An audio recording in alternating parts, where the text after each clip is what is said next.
we're going to be talking about perception of value. I have some examples of watches. If you take the name off of the dial, it would be very hard for you to tell which is the most expensive. And on top of that, I think you would have a very hard time seeing the differences in the brand. This was all sparked during a conversation that I had during a watch meetup with a couple of friends. So without wasting any more time, let's get into the video and talk about we as watch collectors look at watches and assign price tags based on what we see.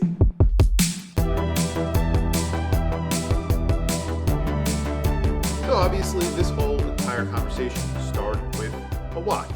I was hanging out with some of my friends. One of my friends, Frank, who is part of my watch club here in New York City, the Gotham Watch Club. He is a doctor. His Instagram handle is Sedated Seconds. I believe that's the handle, but I will put a link to his handle down in the description if you want to follow him on Instagram. He's a watch collector, a pretty eclectic watch collector, and we brought up the exact same watch at almost the exact same time while we were talking about very good value watches. This is a very expensive watch that we both brought up. It's the Breguet 3700. But the whole point, everything that we were saying in this conversation was, considering what you're getting, it's really not that expensive compared to other brands. So when we brought it up, I actually might have been the first person who brought it up. I said, what about the Breguet 3700? And he said immediately to me, if you took the name off the dial, how much would that watch cost? And I immediately said to myself, I know what he's talking about, Patek Philippe. If you put Patek Philippe on the dial of this 3700 and not Breguet, it would cost $40,000. However, rather than saying Patek Philippe and that it would cost X amount of dollars, for some reason, I don't know why, I said, yeah, but what if you put Seiko on the dial? And everybody laughed, literally out loud. Everybody found that really funny. Why? Because it's kind of true. If you put Patek Philippe on the dial, it would look like it would cost around $40,000 plus.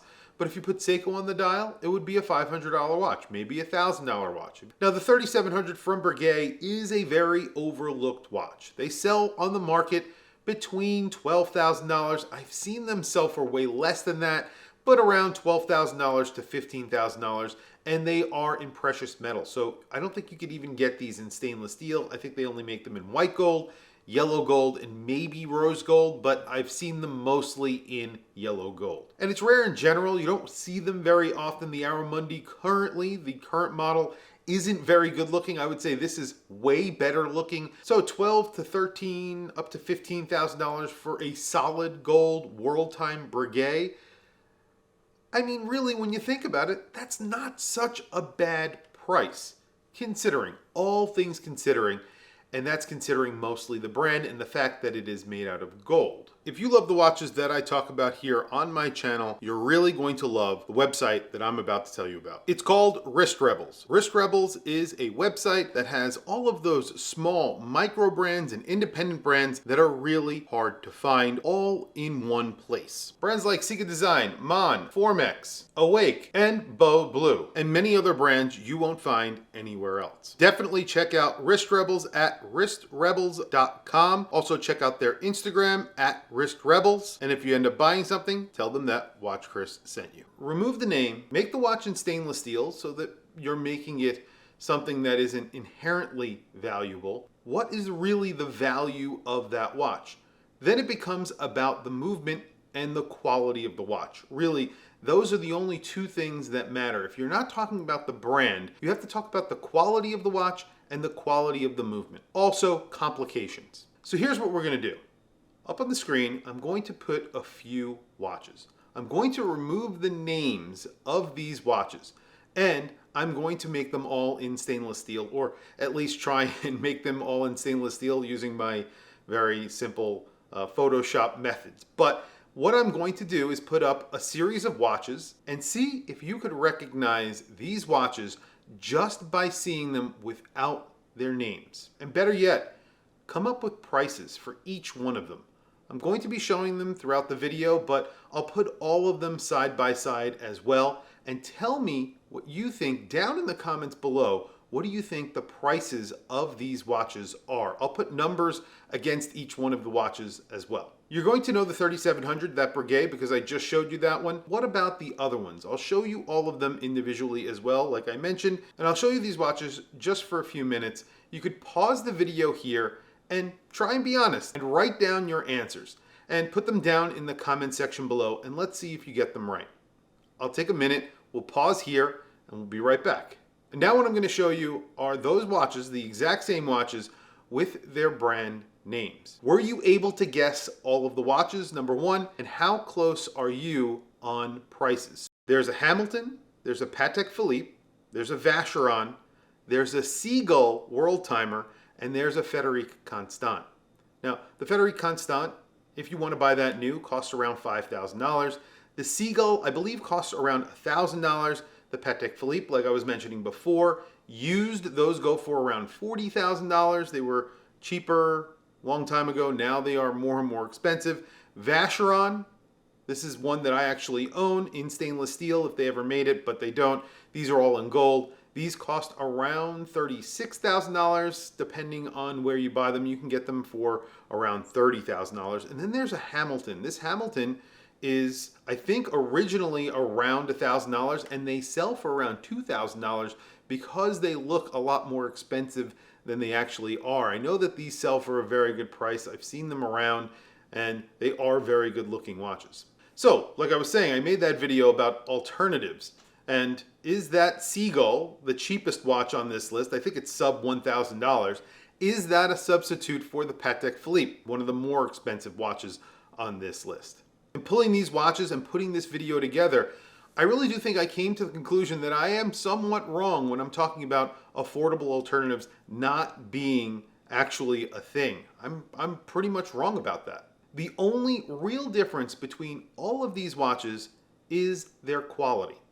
If you make everything else equal, it's their design, the design quality, and the quality of their craftsmanship. We're talking about the movement and how well they're put together, their fit, finish, and quality. These are things that even if you're wearing them, if you're wearing them on a very regular basis, you're not going to really notice that all the time. You're not going to see the movement all the time. So on the face of it, when people see your watch, it's going to look like an expensive watch. It may not actually be an expensive watch, and that is only because of the brand name. Unfortunately, it's the name that matters. That's the question I have for you guys. Do we put too much weight into brands? The brand recognition. Yes, there is quality differences between all of these watches, but really, does that difference warrant an enormous price difference? Most of these watches will last as long as you want them to. Their build quality is as good as anyone will probably ever need. They may be slightly more accurate, slightly less accurate, depending on the movement,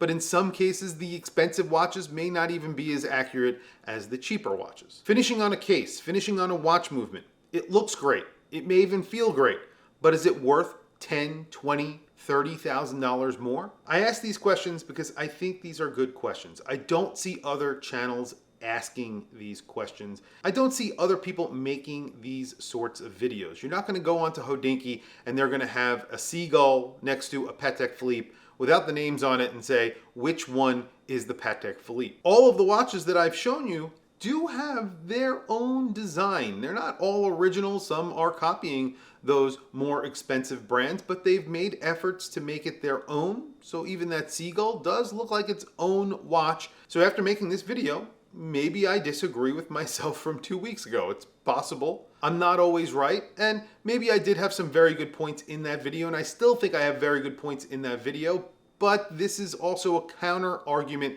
to my own argument, and I'm not above doing that. And I'm also willing to admit that brand is very important for a lot of people, including myself. So when I'm wearing a brand name, something that is recognizable, it does matter to me. Why? It's just something inherent in all of us. We all want the best. And when the name is the best, you have the best on your wrist. I think it's very important to distinguish between value and brand. The Breguet may offer good value even though it costs over $10,000. And that Hamilton and Seagull also offer good value.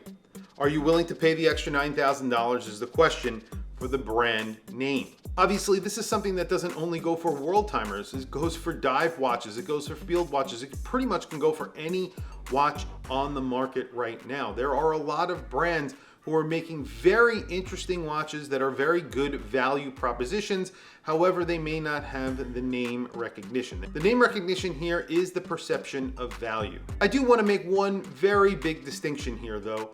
Anything that is an homage, a direct homage to a watch that is essentially copying the exact same design and just changing the name on the dial, that's a little bit of a different story, and we're not getting into that in this video. You could even say that all of the watches that I just showed you are homages to that Patek Philippe, even the Vacheron. If you bought the Breguet instead of the Patek Philippe, maybe that would scratch that itch.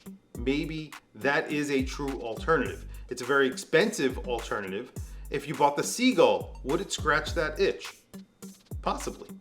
Tell me what you guys think down in the comments below. Like I said, I'm always thinking about these things, especially when I have conversations with people who are collectors and want to talk about watches like this and have open conversations. This is something that, like I said, I spoke to Frank about it. I spoke to a bunch of people in my group about it. We had a really interesting conversation. Here I am making a video about it. Tell me what you guys think down in the comments below. And of course, tell me down in the comments below, did you guess the brands right? Did you guess the prices right? Were you able to recognize any of the watches that I showed you without their name attached to them? I want to hear from you guys. Please don't forget to like, subscribe, hit that bell icon. It is super helpful for the channel, and I very much appreciate it. If you have ideas for videos like this, send me those ideas down in the comments. I want to hear from you guys. I am really interested to hear what you guys have to say. Anyway, guys, thank you for logging on. Thank you for watching this video. I'll catch you guys in the next video.